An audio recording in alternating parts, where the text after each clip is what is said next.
What is going on, everybody? Welcome back to Gig Nation. Jonathan here, and today we're going to be looking at an email that I recently received from Amazon Flex about my termination as an independent contractor on the Amazon Flex platform. I'm going to go into the exact reason as to why I was deactivated, what's kind of led up to that in the last couple weeks, and then I'm going to give some advice to other Amazon Flex drivers about just how to approach driving with Amazon Flex and what to do if something comes up like this, if you're deactivated or temporarily deactivated.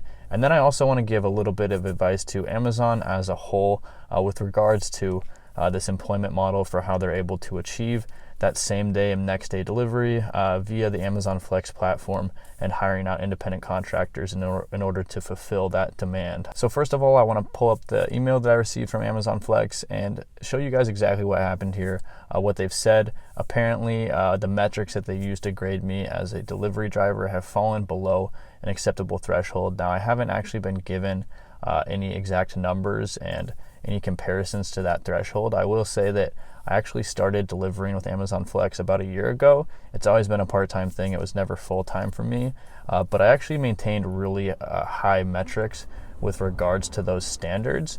Up until the last couple of weeks, a couple of things have popped up that have been outside of my control that have impacted that, which ultimately led to my termination as an independent contractor on the platform. So I want to go into what those reasons were, and then just talk about a little bit about myself with regards to Amazon Flex, because honestly, I've kind of enjoyed this as a side hustle. I wouldn't enjoy it full time. I have a lot of respect for anyone who delivers for Amazon Flex full time, because it is a demanding job and it can definitely wear you down a little bit delivering packages that much. But as a part-time side hustle thing for me, one of the things I really liked to do was create the content for other Amazon Flex drivers, because there's really not a ton of info out there, a ton of training that you need to do to get out on the road. And so, I've created a ton of videos. Some of them have 60, 70,000 views plus, and I've been getting just a ton of positive feedback from all the, other drivers out there about how helpful this stuff is, and how much it's helped them out there on the road driving for Amazon Flex. But, unfortunately for me, I'm not necessarily a person. There's no real communication. There's no friendship with other employees at Amazon. I'm just a number, a grade on a piece of paper. And so my termination or my existence as an employee entirely depends essentially on that grade. And a lot of stuff can be outside of your control when it comes to those metrics. So let's break down exactly what's been happening in the last few weeks, what I think led up to my termination as an Amazon Flex delivery driver. And basically, I've been picking up a couple blocks here and there over these past couple weeks, mostly Prime Now and Fresh blocks, because I actually got an email from Amazon Flex saying that they're going to have more of these. I like that kind of block because you get tipped on top of the hourly wages, which is kind of nice. But so I picked up a few of these, and I had a couple issues. I had issues with two of the blocks. One of them was an Amazon Fresh block, and I showed up to the Whole Foods to pick up my groceries, get them delivered. And as soon as I got there, I got pinged that I had deliveries to pick up inside. So I went inside, and I had two separate customers. But I quickly found out that one of those customers, all of their groceries had already been picked up. And the lady that was working at the Whole Foods with Amazon Flex basically said that there's a scam going on where other drivers will take those packages that are not assigned to their route, and then they'll reassign them to their route so that they can get the tip money on those deliveries. So basically someone stole half of my route, but the lady there wasn't able to actually do anything with the app to remove that route from me. She basically said she couldn't do anything, and then she kind of just left, like ended her shift or whatever. So I was left with only half of the packages, and it was my job to kind of communicate through Amazon Flex customer service what had happened here. So I actually made a phone call. I called through the app, and normally a lot of times Amazon Flex is pretty good about answering these phone calls when you're on delivery, because they're a customer-centric business. They want their deliveries to be made on time, so they actually make sure to provide good support to Flex drivers on the road. Off the road is a completely different thing. Amazon Flex isn't going to do too much to respond to your inquiries after you've been delivering packages, because you're an independent contractor. They don't really care too much about you. You're not one of their customers. And so I actually was on the phone on hold trying to get a hold of Amazon Flex customer support for about 2 hours, which was kind of out of the ordinary. There must have been some bigger glitch in the app or something going on, because literally like during the entire block, I was just on the phone waiting to get this sorted out. And so Amazon Flex doesn't allow me to start the block until I scan in all packages. So basically what I do is I just go look up the address for this other customer, deliver them to him. I can't really do anything through the app because it's all messed up since half of my packages aren't scanned in, and I actually just never get a hold of customer support. So half of my packages are missing from that block, which hurts my personal ratings because that kind of bumps down my metric. I did send an email to Amazon Flex customer support notifying them exactly what happened the next day, but I didn't get any confirmation. So I'm just assuming that this took a hit on my metrics. And that wasn't the only hit that I took.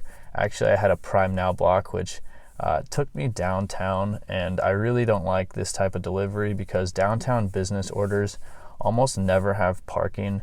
There's some 30-minute zones in Seattle that you can park in, but most of those are commercial delivery only.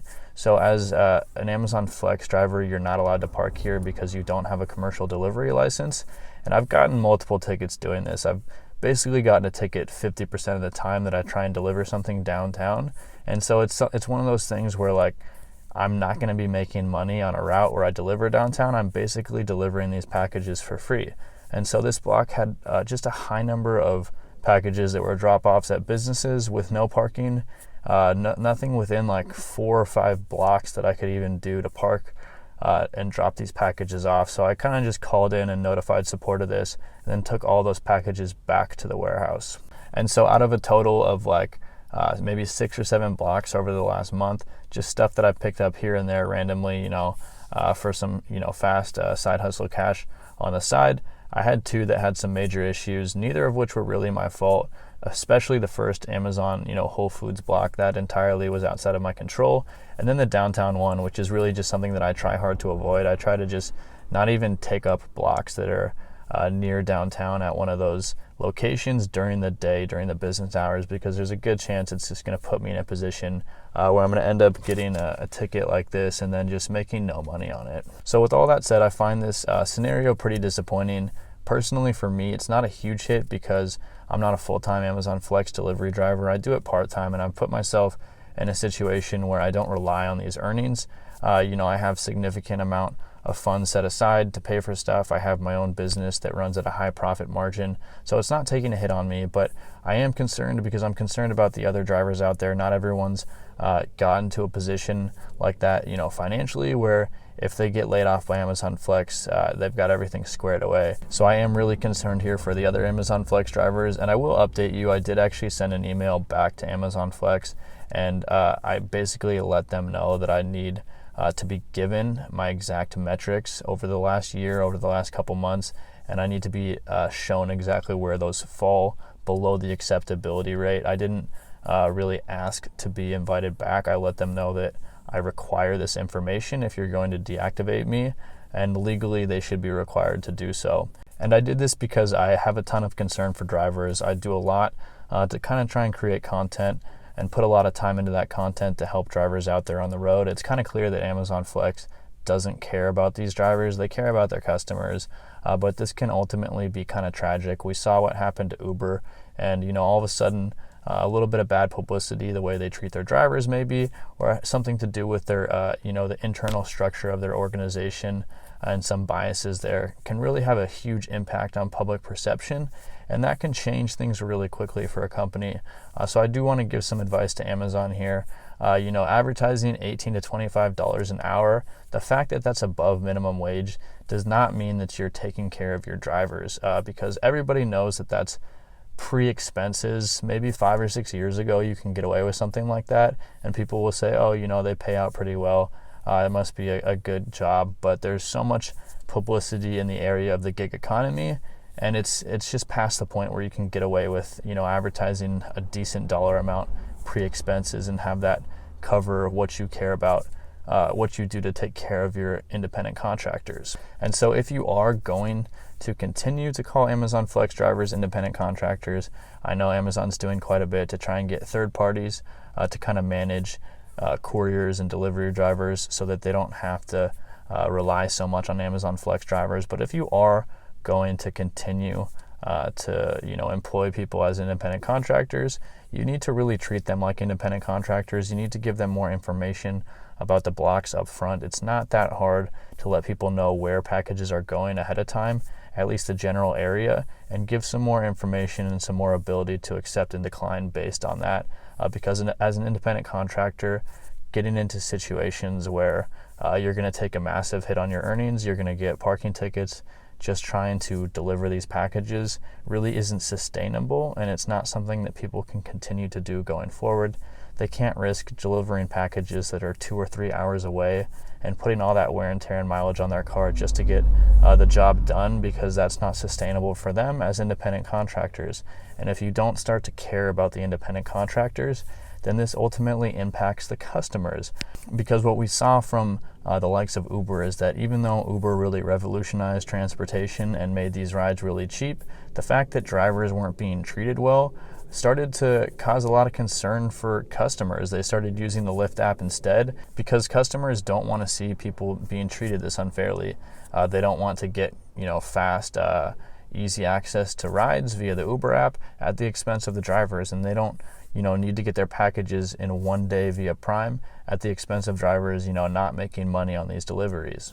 And so that's just my 2 cents for Amazon, is to really start taking that into account, into the equation, go beyond just the whole being the most customer-centric business model, and start realizing how if you're not taking care of independent contractors and you get some bad publicity and bad PR from that, how that can really impact the customer's perception of your business and their willingness to buy into this business model that may offer a nice service to them, but at what cost? What cost are they willing to accept these nice accommodations, these faster deliveries from Amazon, when it really becomes hurtful to someone else on the other end? If you've been deactivated by Amazon Flex, let me know what the reason was down below. I'd love to get a conversation going, and what exactly you did to appeal that, if you even cared to appeal, or if you kind of just moved on to a better opportunity, because there are companies out there that will take care of you. And buying into that potentially kind of false advertising of, hey, you're making this much per hour, can ultimately lead to a place where you're in a less stable career and you're not being taken care of in ways that normal companies and normal jobs would take care of you. So personally, I definitely see the downfalls to the gig economy. It's a great side hustle. That's how I treated it. And so it doesn't, hurt me too bad at the end of the day. But for those of you that have bought into this as more of a full-time thing and had some, unfortunate situations occur because of that, I'd love to hear more about that and get a conversation going down below. If you enjoyed this video, make sure to hit that like button and subscribe to the channel. Make sure you also join that Facebook group, Gig Nation. I'll leave a link to it down below, and that's going to be right next to the link to gigsharks.com. I've been working pretty hard on this website, and basically it allows you to find gigs and app jobs in your city. So it's a list of all the different opportunities that you might have within your city. So if you're looking for other ways to get cool side hustles to earn a couple extra bucks, go ahead and check that out right now.